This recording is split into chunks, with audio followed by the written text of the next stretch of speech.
فلا مضل له وما يضلله فلا هادي له واشهد ان لا اله الا الله وحده لا شريك له واشهد ان محمدا عبده ورسوله اللهم صل وسلم وبارك على محمد وعلى اله وصحبه ومن تبعهم باحسان الى يوم القيامه يا ايها الذين امنوا اتقوا الله حق تقاته ولا تموتن الا وانتم مسلمون وبعد Masyarul muslimin wa muslimat rahimakumullah.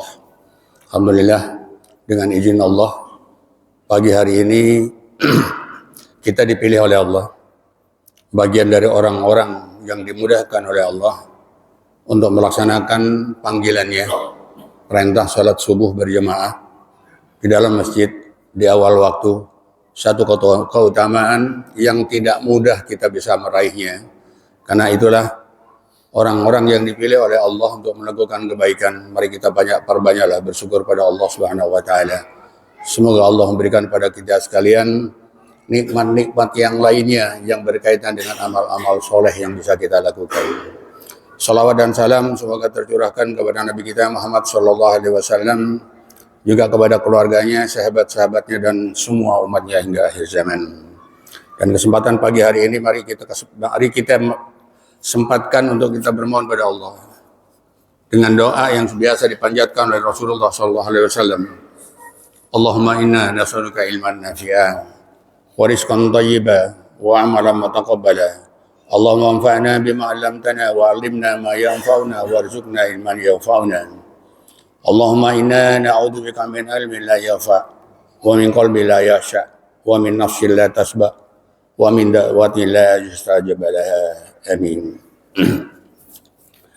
Jemaah rahmati Allah, pagi hari ini kita akan membahas surah Ali Imran, surah yang ketiga, ayat 133 sampai dengan 136. A'udzu billahi minasy syaithanir rajim. Wasyari'u ila maghfiratin min rabbikum wa jannatin arduha as-samawati wal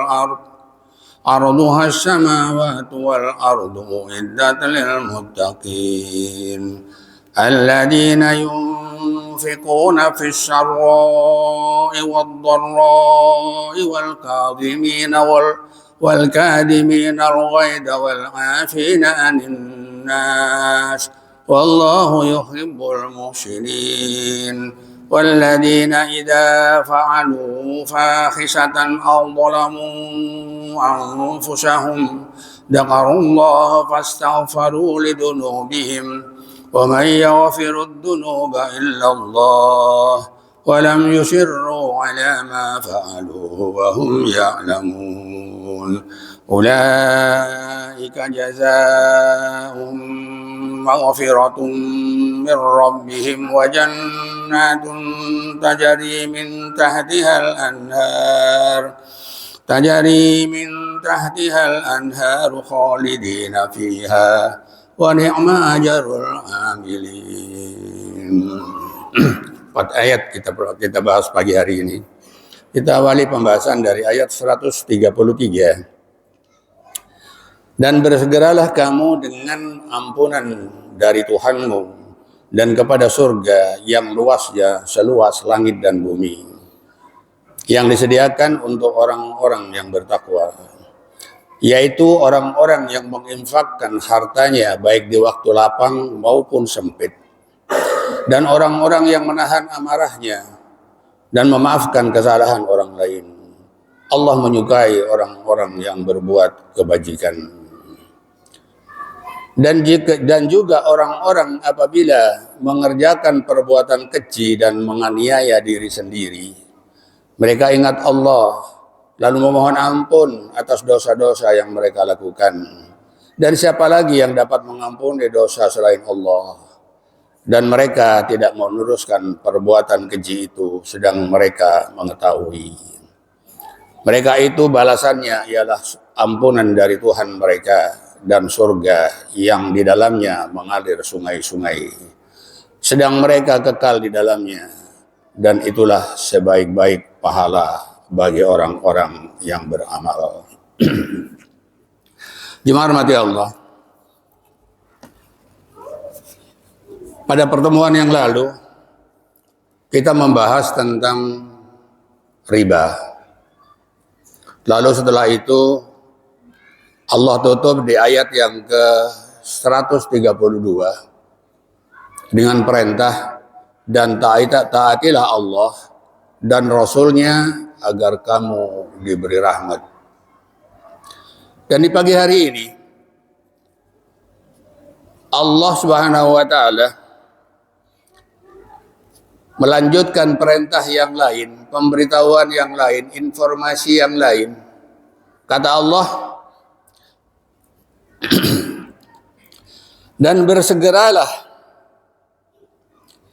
kamu menuju ampunan dari Tuhanmu dan surga yang luasnya seluas langit dan bumi, yang disediakan bagi orang-orang yang bertakwa. Kata Imam Ibnu Katsir berkaitan dengan ayat tadi, beliau mengatakan, setelah Allah memberitahukan tentang larangan-larangannya berupa larangan riba, maka saat ini di ayat ini Allah Subhanahu wa taala memberikan informasi dengan janji. Kata beliau, ketika Allah Subhanahu wa taala berfirman, dan bersegeralah kamu menuju ampunan dari Tuhanmu. Artinya kata beliau, ini merupakan satu perintah.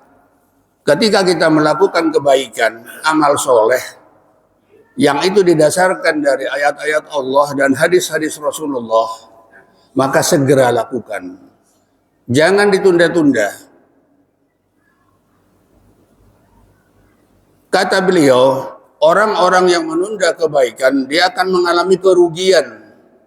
Karena kita tidak tahu apa yang akan terjadi ketika kita menunda kebaikan yang akan kita lakukan. Maka segerakanlah melakukan kebaikan. Karena ada orang yang dia menunda-nunda kebaikannya sampai-sampai dia tidak mampu melakukannya disebabkan oleh satu dan lain hal. Inilah perintah Allah, wasyari'u ila maghfiratin min rabbikum. Lalu kata Allah apa? Wa jannatun arduhas samawati wal ardh. Dan Allah menjanjikan kepada orang-orang yang melakukan kebaikan, amal soleh. Apa janji Allah? Surga, Pak. Surga.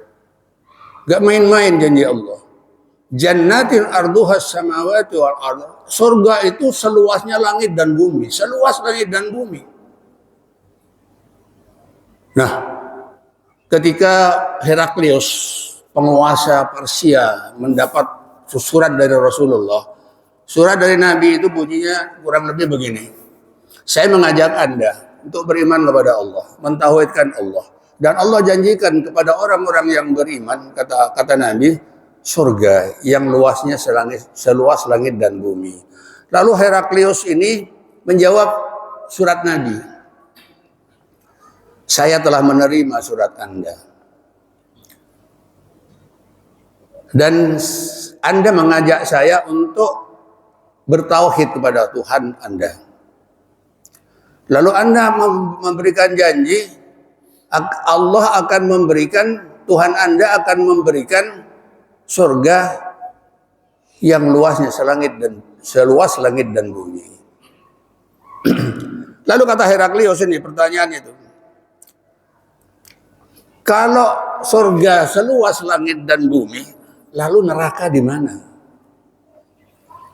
Maka apa jawaban Rasulullah SAW terhadap pertanyaan Heraklius ini? Riwayat yang lain menyebutkan Heraklius ini bukan menjawab dengan surat, tapi memberi utusan, menyuruh utusan untuk bertanya langsung kepada Rasulullah SAW. Ketika utusan ini menyampaikan pesan dari Heraklius, maka Rasulullah SAW menjawab dengan kalimat yang sangat agung. Kata Nabi, Maha Suci Allah, Subhanallah. Di manakah malam apabila siang datang? Kata Nabi. Artinya Nabi menjawabnya dengan kiasan. Kalau malam, kita sekarang berada di malam hari, katakanlah di pagi hari, siang di mana? Maka kata para ulama,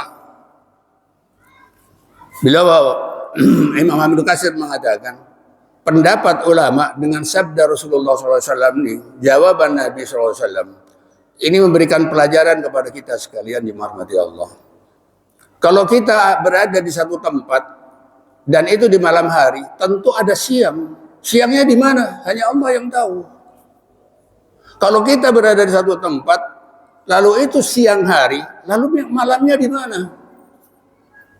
Pengaturan Allah demikian sempurna. Maka ketika ada orang bertanya, kalau surga seluas langit dan bumi, lalu nerakanya di mana? Maka ketika ada surga, ada orang ditempatkan di dalam surga, maka tentu ada orang ditempatkan di dalam neraka. Orang yang ditempatkan di dalam surga jemaah Allah adalah orang-orang yang beriman dan beramal soleh. Saya mendapati dalam Al-Quran itu kurang lebih 67 ayat. Sejak dari surah Al-Baqarah sampai nanti kita dapati di surah Al-Ansar. Itu Allah menjanjikan kepada orang-orang yang beriman dan beramal soleh itu surga. Maka kalau di dalam ayat ini Allah sampaikan, wasari'u ila maghfiratin min rabbikum wa jannatin arduha as-samawati wal ard uiddat lil muttaqin. Janji Allah itu akan diberikan surga itu kepada orang-orang yang bertakwa. Jemaah rahmati Allah. Lalu ada sahabat yang bertanya, "Ya Rasulullah, beritahukan kepada aku tentang bentuk surga itu seperti apa?" Maka kata Nabi, bentuk surga itu adalah panjangnya dengan lebarnya. Dari ujung sini ke ujung sana, dari ujung sini ke ujung sana itu sama. Jadi kalau kita membayangkan satu bangunan berupa kubus, seperti misalnya dom, atapnya dom itu. Atapnya dom itu lingkarannya itu. Kalau kita ibaratkan bangunan itu seperti surga, itulah surga. Luas, panjang, dan lebarnya itu sama. Maka ketika Rasulullah SAW menyampaikan, menganjurkan kepada para sahabat, apabila kalian meminta surga kepada Allah, mintalah surga Firdaus. Karena surga Firdaus itu surga yang berada di tengah-tengah. Di titik tengahnya surga itulah surga Firdaus. Lalu dari tengah-tengah itulah mengalir sungai-sungai ke segala penjuru surga itu. Subhanallah. Lalu ada sahabat yang lain bertanya, jemaah Allah, "Ya Rasulullah, bangunannya surga itu seperti apa?" Ini terjadi ikhtilaf di kalangan para ulama. Bangunan yang dimaksud itu adalah bangunan yang berada di dalam surga atau bangunan yang memang surga itu sendiri. Maka Rasulullah SAW bersabda, bangunan surga itu terdiri dari bata-bata yang terbuat dari emas dan perak. Bata, Pak. Kita itu melihat bata itu, bayangan kita itu kan sekarang itu bata yang untuk rumah-rumah kita itu. Ternyata surga itu dibuat dari bata-bata, kata Nabi, tapi bahannya itu dari emas dan perak. Subhanallah. Lalu plesternya, kata Nabi, plesternya itu dilapisi dengan zafaran. Harum-haruman yang di dunia ini nggak ada. Seperti apa zafaran itu? Lalu lantainya seperti apa? Lantainya itu kata Nabi terdiri dari yakut, bebatuan, permata-permata. Di antaranya yakut dan saya lupa satunya, Rasulullah SAW menyebutkan kerikilnya yang lantainya. Dan itu dilapisi lagi dengan zafaran tadi. Subhanallah. Nggak bisa kita membayangkan surga itu seperti apa itu, tapi Nabi memberikan gambaran seperti itu.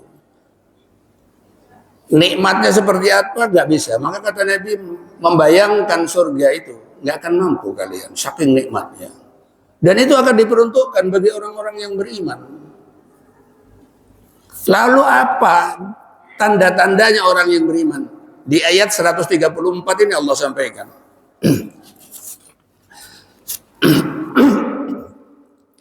Kata Allah apa? Alladzina yunfikuna fis sarra'i wad dharra'i wal kadhimina al-ghaidha wal 'afina 'anil nas. Ada berapa tanda-tanda dalam ayat ini? Alladzina yunfikuna fis sarra', orang-orang yang berinfak. Apa bis sarra'i? Di waktu lapang ataupun sempit. Alladzina yunfikuna fis sarra'i wad dharra, waktu lapang, waktu sempit tetap dia berinfak. Banyak harta dia berinfak, sedikit harta dia berinfak. Maka kata Ibnu Katsir, beliau mengatakan orang-orang yang nanti akan menjadi penghuni surga itu adalah orang-orang yang mudah sekali mengeluarkan hartanya.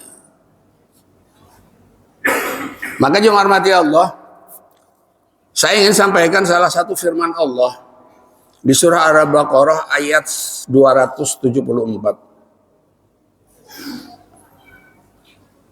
Berkaitan dengan alladzina yunfikuna fis sarra'i wad dharra. Kata Allah apa? Alladzina yunfikuna amwalahum bil-laili wan-nahari sirran wa 'alaniyatan falahum ajruhum 'inda rabbihim wa la khaufun 'alaihim wa la hum yahzanun. Surah Al-Baqarah, surah yang kedua ayat 274. Orang-orang yang menafkahkan hartanya di malam hari dan di siang hari secara sembunyi-sembunyi dan terang-terangan, mereka mendapat pahala di sisi Tuhannya. Tidak ada kekhawatiran terhadap mereka dan tidak pula mereka bersedih hati. Ketika ayat ini turun, jemaah rahmati Allah, sahabat Rasulullah Ali bin Abi Thalib radhiyallahu anhu, beliau melaksanakan apa yang Allah perintahkan ini. Pertama yang beliau lakukan apa? Menafkahkan hartanya di malam hari dan di siang hari. Malam dia berinfak, siang dia berinfak. Lalu apa lagi? Dia lakukan secara terang-terangan dan secara sembunyi-sembunyi. Sayyidina Ali itu berinfak, bersedekah kepada seseorang di siang hari dengan terang-terangan, disaksikan oleh sahabat-sahabat yang lainnya. Tapi beliau juga berinfak di malam hari dengan sembunyi-sembunyi. Bagaimana caranya? Larut malam beliau bangun. Dia datang kepada penduduk-penduduk miskin yang berada di sekitar Madinah. Dengan cara apa? Dia memanggul benda-benda atau barang-barang yang akan disedekahkan. Dia bagi-bagi. Padahal jemaah rahmati Allah, kalau kita melihat riwayat yang lain, Sayyidina Ali ini pernah pulang dari perjalanan, pulang safar, beliau lapar. Dia bertanya kepada istrinya, "Wahai istriku, adakah makanan?" Kata istrinya, "Enggak ada." Satu butir kurma, enggak ada. Kenapa? Habis diinfakkan. Oh, kita gimana, Pak? Allah karim. Maka ketika Allah Subhanahu wa taala menyampaikan pada kita dan juga orang-orang yang menginfakkan hartanya di waktu lapang ataupun sempit, satu. Ini perintah nih, Pak. Karena kalau kita menginginkan kita hidup di surga, ini salah satu sarananya untuk kita mendapatkan rahmat Allah, surga itu. Berinfak, nggak usah sekek-sekek. Harta yang kita miliki itu bukan milik kita, milik Allah. Berapapun yang kita miliki, keluarkan sebagian. Maka perintah Allah itu dalam Al-Quran atau di hadis-hadis disebutkan sebagian dari hartamu. Nah, kita kadang-kadang mohon maaf ini, ketika kita belum mendapatkan harta, belum diberi rahmat oleh Allah, karunia oleh Allah, niatnya banyak. nanti kalau saya dapat ini, saya akan begini, saya akan begitu. Begitu dapat, berubah. Kenapa? Karena hitung-hitungannya mulai jalan. Kalau 1 juta saja 25.000. Oh, 100 juta berapa? Kalau 1 miliar berapa? Ternyata banyak. Maka kebaikan yang sudah direncanakan itu menjadi tertunda.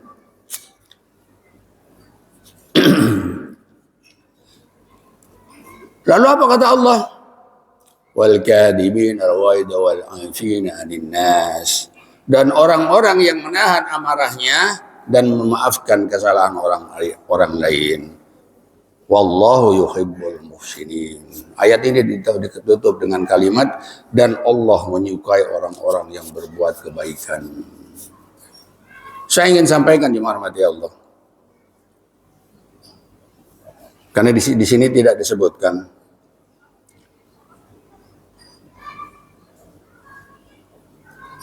Alladzina yunfikuna fis syarra'i wad dharra'i wal kadhimina wal ghadimina al ghaidha wal 'afina 'anil nas.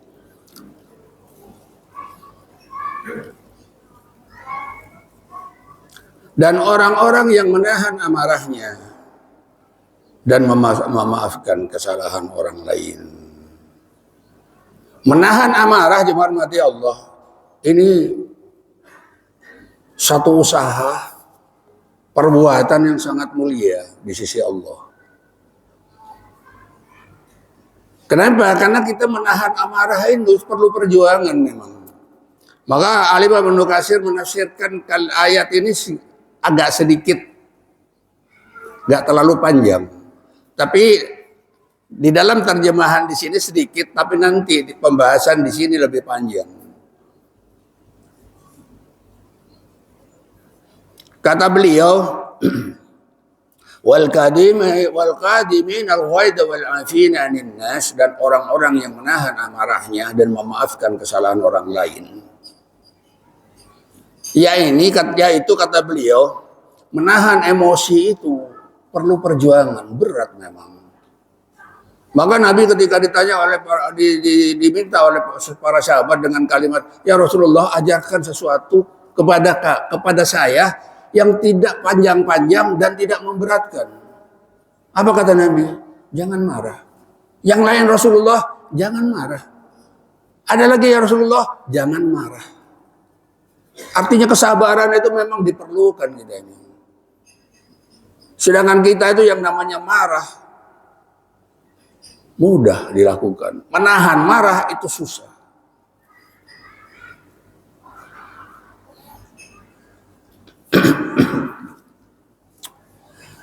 Maka dalam hadis qudsi disebutkan Rasulullah SAW bersabda, Allah Subhanahu wa taala berfirman, "Hai anak Adam, ingatlah kepadaku jika kamu marah. Niscaya aku mengingatmu bila aku sedang murka kepadamu. Karena itu aku tidak akan membinasakanmu bersama orang-orang yang aku binasakan." Ini janji Allah kepada orang-orang yang tidak pemarah, bersabar dia. Sampai-sampai Allah menyampaikan kalimatnya, jika kamu marah, niscaya aku akan mengingatmu bila aku sedang murka kepadamu. Begitu sabarnya Allah. Allah Maha Penyabar. Salah satu sifat Allah adalah sabar. Maka kita diperintahkan oleh Allah untuk memperbanyak sabar. Hadis yang lain, kata Nabi SAW, beliau pernah bersabda, barang siapa yang mengekang amarahnya, maka Allah menahan siksanya terhadapnya. Maka nanti kita dapati dalam salah satu firman Allah di surah Al-Ghafir itu disebutkan, orang-orang yang menahan amarahnya dan dia bersabar menghadapi satu masalah, dia sabar. Maka kata Allah apa? Aku yang menjamin pahalanya. Tergantung aku pahalanya. Saking pentingnya bersabar ini. Mengekang amarah itu saking pentingnya. Dan barang siapa yang mengekang lisannya, maka Allah menutupi auratnya. Dan barang siapa yang meminta maaf pada Allah, maka Allah menerima permintaan maafnya. Jemaah rahmati Allah.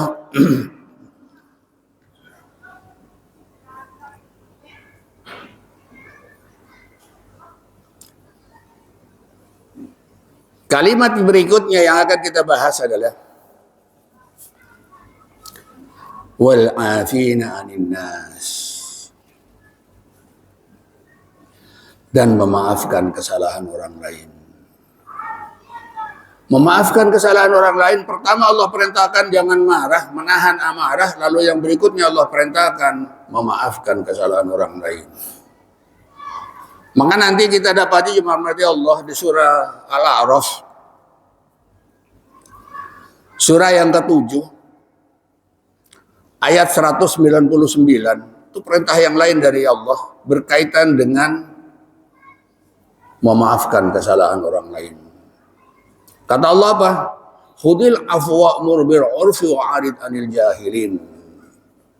Jadilah engkau pemaaf dan suruhlah orang mengerjakan yang ma'ruf, serta berpalinglah dari orang-orang yang bodoh. Ini panjang kaitannya Pak. Nanti kita dapati lagi perintah Allah itu berkaitan dengan menghindar dari orang-orang yang bodoh itu di surah Al-Furqan. Kata Allah, jadilah engkau pemaaf. Lalu apa perintah Allah? Dan suruhlah orang mengerjakan yang ma'ruf. Bisa nggak kita ini? Suruh jadi pemaaf, lalu nyuruh orang lain melakukan kebaikan. Apa yang dimaksud dengan ayat ini? Ayat ini jemaah rahmati Allah, ketika kita memaafkan orang lain yang berbuat zalim kepada kita, dia memperlakukan kita, memfitnah kita dengan lisannya, kita disuruh oleh Allah untuk ngajari dia. Ngajari orang yang berbuat jahat kepada kita. Itu perintah. Kalau kita kepingin menjadi penghuni surga, salah satu sarananya ini. Memaafkan kesalahan orang lain. Khudil afwa wa'mur bil 'urfi. Jadilah engkau pemaaf dan suruhlah orang-orang mengerjakan yang ma'ruf. Kita memaafkan orang lain, jadikan itu pelajaran bagi orang itu. Artinya ketika kita memaafkan orang lain, jadikan dia orang yang pemaaf juga. Itu yang dimaksud kata Imam Ibnu Katsir. Berkaitan dengan penafsiran surah Al-A'raf, surah yang ke-7 ayat 199. Disuruh menjadi pemaaf oleh Allah, maka maafkan orang itu. Lalu cara kita memaafkan itu, maka orang itu mendapatkan pelajaran dari pemaafan itu. Maka Allah perintahkan wa'mur bil 'urfi, dan suruhlah orang mengerjakan yang ma'ruf. Maka Rasulullah SAW ketika ditanya, ya Rasulullah, saya bermasalah dengan tetangga saya. Maka sebagaimana yang engkau perintahkan, saya memberi salam terlebih dahulu kepada orang ini. Tapi orang ini tidak melayani salam saya. Artinya, Nabi SAW pernah bersabda kepada para sahabatnya, ketika kalian bermasalah dengan orang lain, kata Nabi, barang siapa orang yang memberi salam terlebih dahulu, maka dialah yang mendapatkan pahalanya. Maka orang ini mempraktekkan, Pak. Dia bermasalah dengan tetangganya, lalu dia ngomong nih, sama tetangganya dia negor duluan, Assalamualaikum. Tetangganya kurang memberi respon.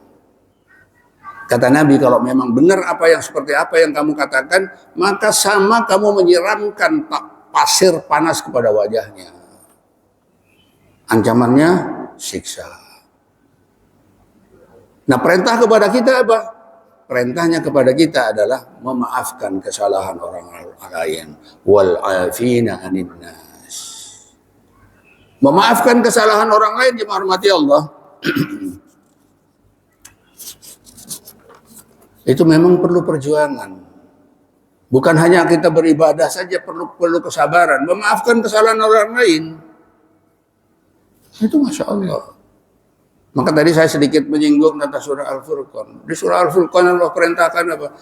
Kalau kamu bertemu dengan orang-orang jahil,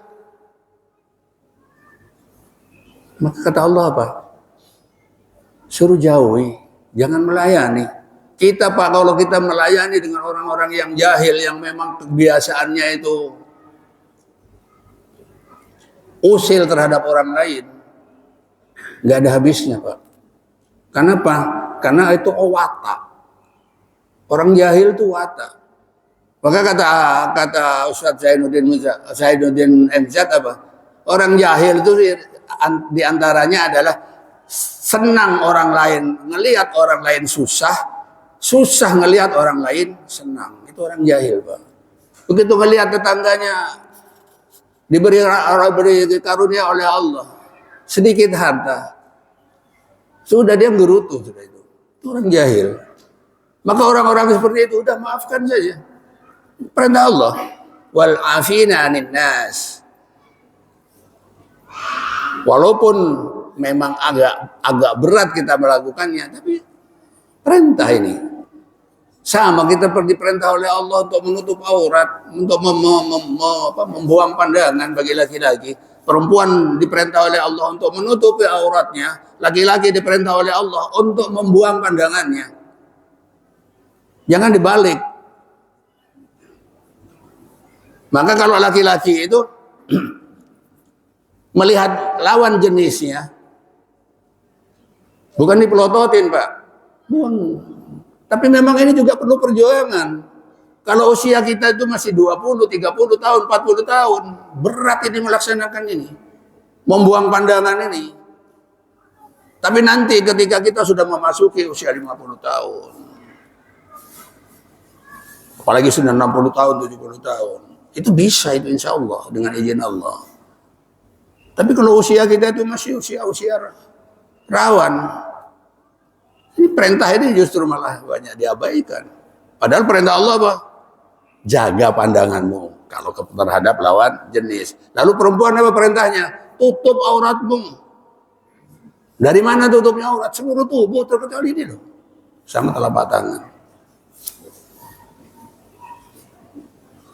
Lalu kata Allah, wallahu yuhibbul muhsinin. Dan Allah menyukai orang-orang yang berbuat kebajikan. Ini kesukaannya Allah seperti itu. Maka Allah janjikan apa? Surga yang luasnya seluas langit dan bumi. Baik, jemaah hati Allah. Kita akan lanjutkan pembahasan di ayat berikutnya. Ayat yang ke-135. وَالَّذِينَ إِذَا فَعَلُوا فَاحِشَةً أَوْ ظَلَمُوا أَنفُسَهُمْ ذَكَرُوا اللَّهَ فَاسْتَغْفَرُوا لِذُنُوبِهِمْ وَمَنْ يَغْفِرُ الذُّنُوبَ إِلَّا اللَّهُ وَلَمْ يُصِرُّوا عَلَى مَا فَعَلُوا وَهُمْ يَعْلَمُونَ. Dan juga orang-orang yang apabila mengerjakan perbuatan keji atau mendolimi diri sendiri, mereka ingat Allah, lalu memohon ampun terhadap dosa-dosa yang telah mereka lakukan. Dan siapa lagi yang dapat mengampuni dosa-dosa selain Allah? Dan mereka tidak meneruskan perbuatan kejinya itu, sedang mereka mengetahui. Nih, calon penghuni surga ini Pak. Kalau ayat ini bisa kita lakukan, subhanallah, karunia Allah yang Allah berikan kepada kita, sebagaimana yang Allah sebutkan dalam ayat ini. Walladzina idza fa'alu fahisyah. Dan juga orang-orang yang apabila mengerjakan perbuatan keji, berbuat dosa, maksiat, apa saja bentuknya. Maka kenapa nanti kita dapati dalam perintah yang lain, Allah sampaikan di surah Al-Ankabut itu apa? Salat. Inna sholata tanha anil fahsya'i wal munkar. Fahsya itu fahisyah. Kalau fahsya itu perbuatannya yang langsung menjurus kepada perbuatan yang jelas-jelas dilarang. Fahsya. Lalu fahisyah ini. Fahisyah itu kata para ulama dimahami Allah. Beberapa ulama menyatakan, Imam Ahmad, Abdullah ibnu Talha, Yahya, Ishaq ibnu Abdullah, Abdurrahman ibnu Abba.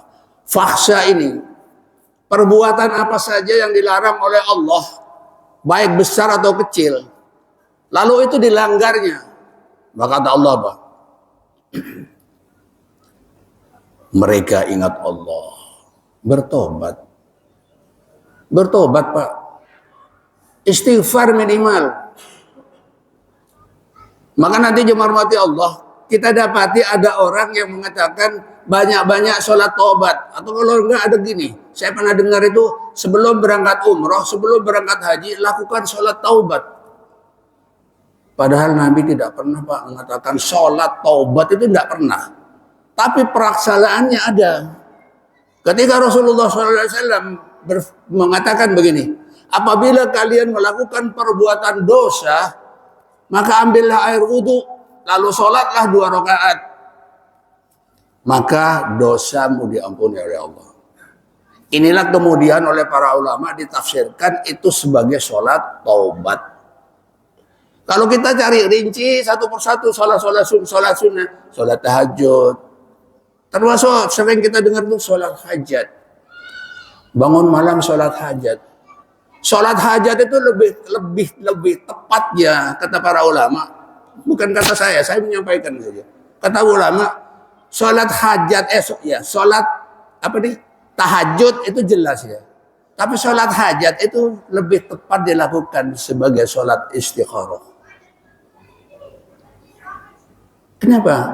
Karena Rasul tidak pernah menyebutkan sholat hajat. Menghajatkan sesuatu, nanti kalau anak saya berhasil kuliahnya, saya sholat. Maka kata para ulama, kamu nunggu anakmu berhasil, baru kamu sholat. Maka banyak para ulama yang menafsirkan sholat hajat itu dengan sholat istikharah. Saya punya hajat, tapi saya masih ragu-ragu. Ini kira-kira bermanfaat untuk saya apa enggak ya? Atau nanti malah mudarat. Maka sholat istikharah. Minta pada Allah, minta petunjuk pada Allah. Dan yang salah kaprah, saya dulu masih di kampung. Kalau sholat istikharah itu nanti akan jadi mimpi begini, punya firasat begini. Enggak, Pak. Enggak ada itu. Lakukan saja sholat istikharah. Mohon pada Allah dengan doanya yang panjang itu. Nanti Allah yang menuntunnya. Nggak ada mimpi karena sholat istikharah itu nggak ada. Termasuk juga ini sholat taubat ini. Sholat taubat itu kalau melihat dalilnya, Nabi nggak pernah mengatakan kamu sholat taubat. Tapi prakteknya nih, walladzina idza fa'alu fahishatun aw dhalamu anfusahum dzakarullaha fastaghfaru bidunubikum. Fastaghfaru lidunubikum. Ketika seseorang melakukan perbuatan maksiat, dosa besar, ambil wudhu kata Nabi, sholat 2 rakaat, mohon ampun pada Allah. Maka ada satu peristiwa yang disampaikan oleh Al-Imam Ibnu Katsir.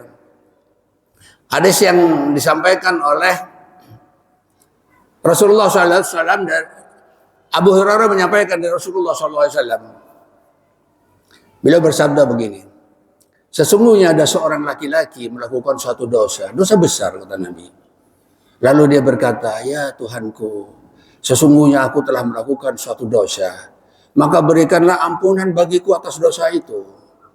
Maka Allah Subhanahu wa taala berfirman, dia sampaikan kepada para malaikat, hambaku telah melakukan suatu dosa. Lalu dia mengetahui bahwa dia mempunyai Tuhan yang mengampuni dosanya dan menghukumnya. Sekarang aku berikan ampunan kepada hambaku itu. Kemudian apa yang terjadi? Berapa hari kemudian si hamba ini melakukan dosa lagi. Lalu dia mengatakan lagi begini, ya Tuhanku, sesungguhnya aku lagi-lagi melakukan dosa, maka ampunilah dosaku. Apakah kata Allah? Allah berfirman, hambaku mengetahui bahwa dirinya mempunyai Tuhan yang mengampuni dosa dan menghukumnya. Sekarang aku mengampuni dosa hambaku itu. Kemudian beberapa hari kemudian si hambanya lagi-lagi melakukan dosa lagi. Lalu apa kalimatnya? Lagi-lagi kalimatnya sama. Ya Tuhanku, sesungguhnya aku telah melakukan suatu dosa, maka ampunilah dosaku. Allah berfirman lagi, hambaku mengetahui bahwa dia mempunyai Tuhan yang mengampuni dosa, yang menghukumnya. Sekarang aku memberikan ampunan kepada hambaku. Sampai berapa kali, Pak? 6 kali hamba ini melakukan dosa dan lagi-lagi dia bertobat kepada Allah. Maka sahabat bertanya, ya Rasulullah, sampai berapa kali kita itu mohon ampun kepada Allah atas dosa kita? Kata Nabi, berapapun kamu melakukan dosa 700 kali, maaf, 70 kali, ada yang hadis lain menyebutkan 700 kali. Dosanya 70 kali katakanlah satu hari, maka ampunan Allah lebih luas dari itu. Ampunan Allah lebih luas sepanjang hamba itu mau datang kepada Allah dan dia minta ampun. Allah karim, Allah akbar. Ampunan Allah maha luas. Maka ada salah satu firman Allah dalam surah Al-Furqan, surah, Masya Allah. Allah berjanji dalam ayat, ya ibadiyalladzina asrafu ala anfusihim la taqnatu min rahmatillah. Min rahmatillah. Wahai hamba-hambaku yang melampaui batas, kata Allah. Di surah Az-Zumar Allah sebutkan. Wahai hamba-hambaku yang melampaui batas, jangan kalian berputus asa dari rahmat Allah. Rahmat Allah yang dimaksud dalam ayat ini, kata Allah, kata para ulama, adalah ampunan dari Allah Subhanahu wa taala. Jangan berputus asa. Allah Maha Pengampun, Maha luas ampunannya. Maka ketika sahabat bertanya, kata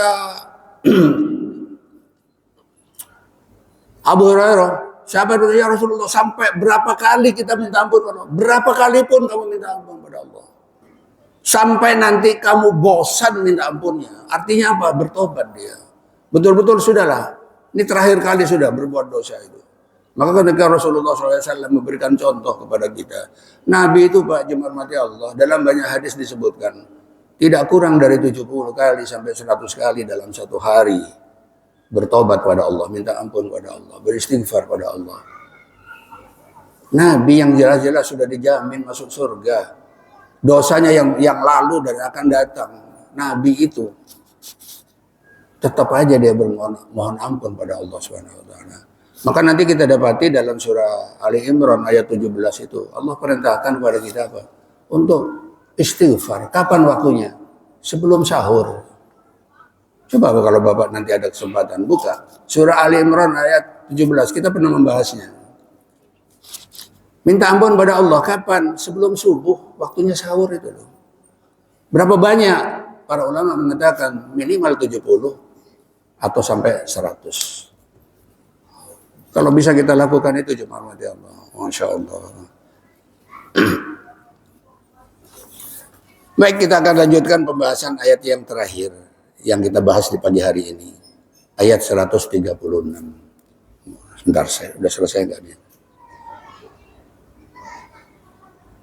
Belum selesai, Pak. Wa may yaghfiru dzunuba illallah. Dan siapa lagi yang dapat mengampuni dosa selain Allah? Maka kalau kita mohon ampun hanya kepada Allah. Jangan kepada yang lainnya. Jangan ikut-ikutan seperti apa yang dilakukan oleh sebelah. Sebelah minta ampun pada apa? Kepada pastornya. Bayar, selesai urusan. Kalau kita minta ampun pada Allah, kepada siapa? Kepada Allah. Hanya Allah yang bisa mengampuni dosa-dosa kita. Itu Allah saja, lain tidak. Kalau minta maaf, boleh kepada manusia.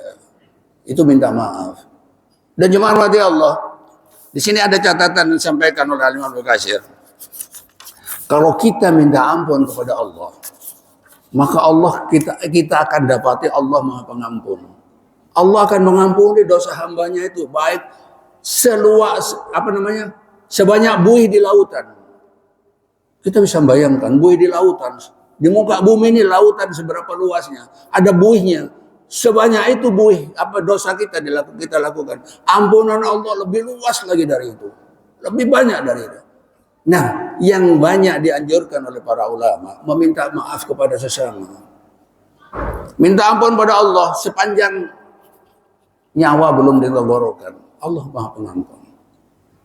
Bertobatlah kepada Allah atas dosa-dosa yang pernah kita lakukan. Nah, kalau bersalah kepada manusia, kepada seseorang, lakukan ketika kita masih hidup. Karena kalau kita sudah meninggal dunia, maaf-maafan itu belum dilakukan, nanti berat di akhirat. Kalau dengan Allah, Masya Allah.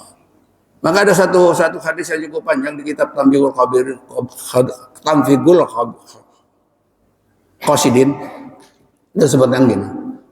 Ada seorang hamba, dia didatangkan pada Allah. Maka kata Allah, wahai hambaku, engkau dulu di dunia telah melakukan dosa ini, dosa ini, dosa ini. Tempatnya di sini, waktunya di sini. Disebutkan secara rinci oleh Allah. Allah yang maha tahu. Maka si hamba ini berpikir, aduh sudah habis saya. Neraka tempat saya ini. Lalu kata Allah, kesempatan yang lain juga kamu melakukan dosa begini, dosa begini, dosa begini. Tempatnya di sini, waktunya ini. Rinci sekali. Detail sekali Allah sampaikan.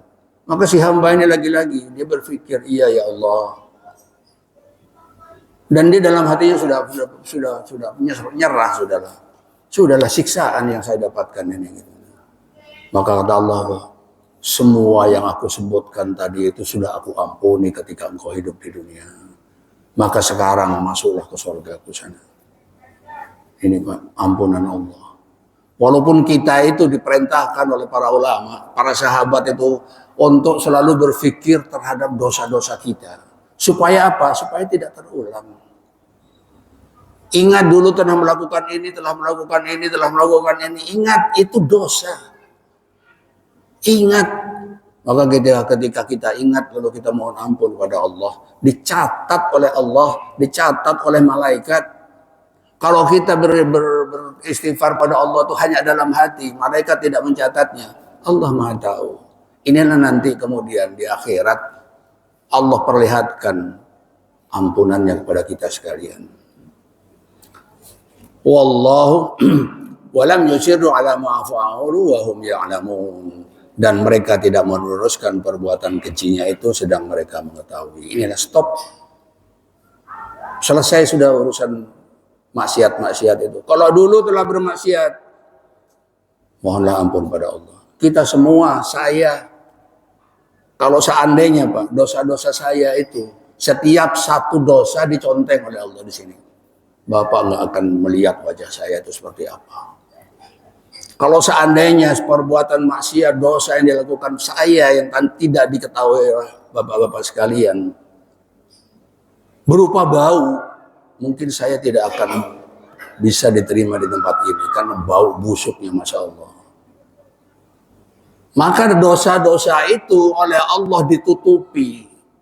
Maka kalau Bapak Ibu jemaah rahmati Allah melakukan dosa maksiat dahulu kala, kemarin sore, jangan pagi ini cerita. Kenapa? Karena dosa yang dulu itu diampuni oleh Allah, ditutup oleh Allah aib itu. Dosa itu ditutup oleh Allah agar orang lain tidak tahu. Maka Allah menghukum orang dan perbuatan yang dibenci salah satunya diantaranya. Allah sudah menutupi aibnya, dosanya sudah ditutupi oleh Allah. Besok dia cerita, kemarin saya nyuri, kemarin saya minum khamr, kemarin yang sudah ditutupi oleh Allah dia buka. Maka Allah sangat benci terhadap orang yang seperti ini, jemaah Allah. Baik, terakhir 136 surah Ali Imran. Ulaika jazaohum maghfiratum mir rabbihim wa jannatun tajri min tahtihal anhar. Tajri min tahtihal anharu khalidina fiha wa ni'ma ajrul amilin. Mereka itu orang yang melakukan infak secara diam-diam, orang yang pemaaf, orang yang sabar, orang yang meninggalkan maksiatnya. Kata Allah, mereka itu balasannya adalah ampunan dari Tuhan mereka dan surga yang di dalamnya mengalir sungai-sungai. Tadi sudah saya berikan gambaran bangunannya surga seperti apa. Sungai-sungai Pak, sungainya itu bukan sungai main-main. Sungai susu, sungai madu, ada semua nanti di sana. Maka nanti kita dapati di surah yang lain ya. Misalnya di surah Al-Ghasyiyah, maaf sedikit saya tambahin. Nanti di akhirat itu jemaah mati Allah. Keinginan kita sekarang ini, kalau kita hidup di dunia, saya kepingin minum, sarananya saya harus beli minuman ini. Atau minimal saya minta kepada orang lain.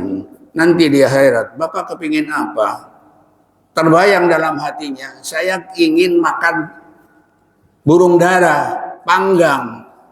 Maka seketika itu datang pemuda dengan membawa nampan berisi burung dara. Saya kepingin makan buah anggur, maka datang pemuda dengan membawa anggur. Di sana tidak ada orang yang marah-marah. Di sana tidak ada orang bermaksiat. Ucapan kalau bertemu dengan orang satu dengan yang lainnya nanti di akhirat, salamun alaikum bima sabartum. Keselamatan untuk kalian karena kesabaran kalian. Subhanallah. Mudah-mudahan kita semua Pak, keluarga kita semuanya Pak. Karena memang janji Allah, Allah akan kumpulkan dengan mbah-mbah kita yang kita tidak tahu. Nenek moyang kita siapa mereka tidak kita ketahui. Sepanjang mereka sama-sama beriman kepada Allah, walaupun nanti pahalanya mungkin berbeda-beda. Mungkin ada anaknya yang dia rajin sholat, dia banyak beribadah, orang tuanya kurang pahalanya. Disetarakan oleh Allah. Bapak silakan baca di surah Al-Ghafir. Di surah Al-Ghafir ayat yang ke-7 sampai yang ke-8 itu. Allah setarakan nanti. Supaya apa? Supaya anak cucunya, mbah-mbahnya, nenek moyangnya, istri-istrinya kumpul dalam satu kawasan dalam surga itu. Subhanallah. Maka pahala seorang anak dia akan melimpah kepada bapaknya. Maka pahala seorang istri dia akan melimpah kepada suaminya. La haula wala quwata illa billah. Enggak ada Pak kenikmatan yang selain di surga itu. Maka kata Allah, jannatin tajri min tahtihal anhar khalidina fiha. Mereka kekal di dalamnya. Kekal Pak, enggak ada kematian, enggak ada kesusahan. Surga. Tapi itu tadi rangkaian dari ayat 135 dan larangan-larangan Allah sebelum kita pertemuan pagi hari ini tinggalkan. Maka kata Allah, wa ni'ma ajrul amilin, dan itulah sebaik-baik pahala bagi orang-orang yang beramal. Sebaik-baik pahala bagi orang-orang beramal itu adalah surga. Surga. Maka tujuan hidup kita itu beriman dan beramal soleh. Sebagaimana Allah sampaikan, wa ma umiru illa liya'budullaha mukhlishina lahuddin. Maka mari, seberat apapun, sesusah apapun, ada perintah dari Allah, kita lakukan semampu kita. Mudah-mudahan Allah mudahkan semuanya. Sehingga kita nanti jemaah rahmati Allah, Allah balas apa yang kita lakukan dengan susah payah di dunia ini dengan surga yang Allah janjikan kepada kita. Demikian yang dapat saya sampaikan yang sedikit ini, mudah-mudahan bermanfaat untuk kita. Nanti kita akan bahas di ayat-ayat berikutnya di surah Ali Imran. Saya akhiri dengan mohon maaf apabila ada hal-hal yang kurang berkenan, itu semata-mata karena keterbatasan ilmu saya dan campur tangan setan. Kita tutup dengan hamdalah dan doa kifaratul majelis. Alhamdulillahirabbil alamin. Subhanakallahumma rabbana wa bihamdik asyhadu an la ilaha illa anta astaghfiruka wa atubu ilaik. Assalamualaikum warahmatullahi wabarakatuh.